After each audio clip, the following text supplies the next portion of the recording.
I think Tyreek Hill is still a top 20 receiver in the league. Like, confidently, I would say that. His stats with the Dolphins, and let me read you out the difference, really, between 2022 and 2023 and 24 and 25. 2022, he was a 1,700-yard receiver with 7 TDs, okay? 2023, he was an 1,800-yard receiver, 13 TDs, and I believe that was the year he was voted as the number one player in the NFL on the NFL Top 100.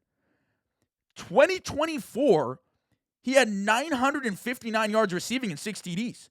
2025, where he got injured, he had 260 yards and 1 TD.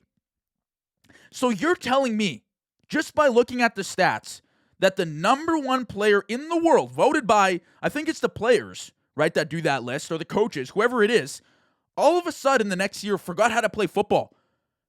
And the age just hit him. And he can't even reach 1,000 yards on the season. That's horseshit. That is crap. Mike McDaniel's offense fell apart, okay? It got figured out. The speed was the only option they had, and they couldn't produce post-2023. That's not a Tyreek Hill problem. That's an offensive, structural scheme issue. And then B, you had subpar quarterback play throughout your entire career in Miami, and he was still posting 1,700-yard seasons with Tua. And the Dolphins are now, they've ended up moving off Tua, eating all that dead cap because he was that damn bad for them.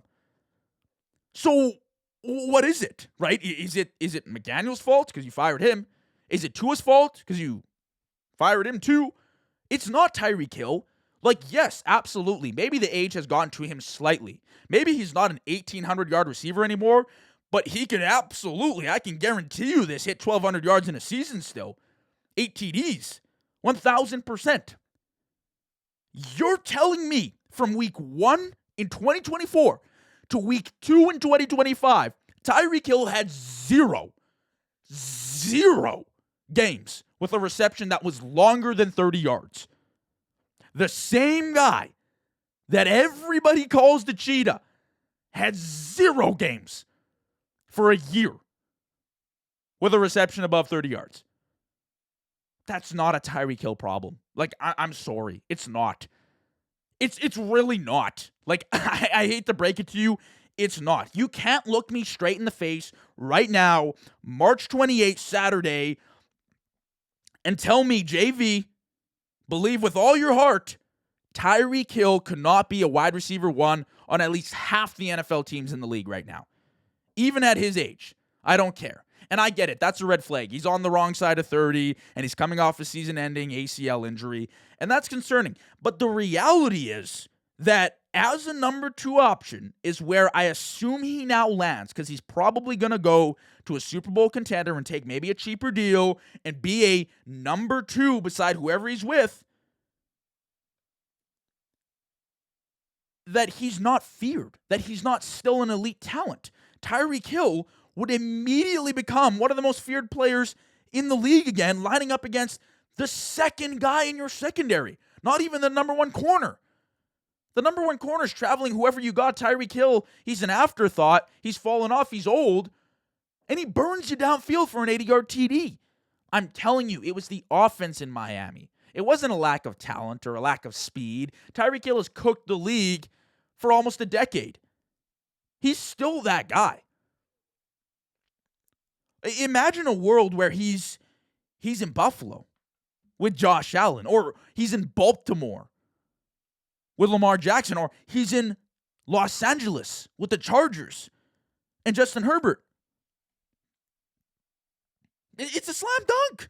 It's a slam dunk. The guy is still a top 20 receiver in the league.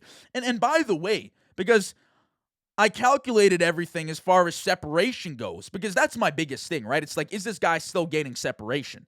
Is the speed still there? Can he still do it at an elite level? He was a top 20 receiver, 16th to be specific, last season as a separator. The 4 games he played, he was averaging 3.6 yards of separation per route ran prior to his injury. That would place him at 16th overall throughout the season. This was an offense and Tua problem, and you can't change my mind.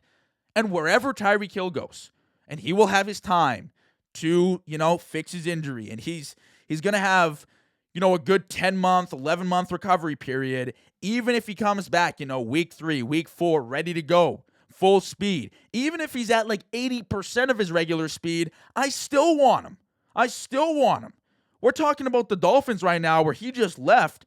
We're looking at that receiver room. Who the hell do they have?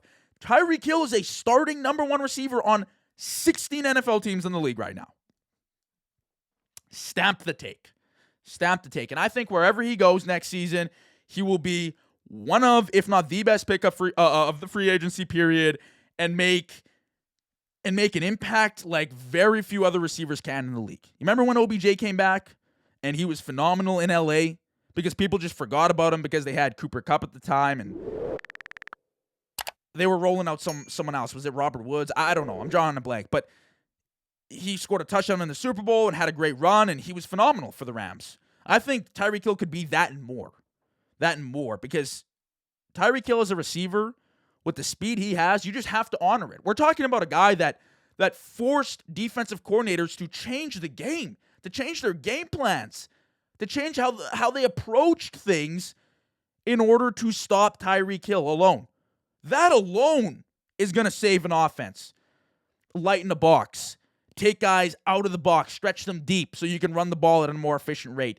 Everything about Tyreek Hill screams success to me right now.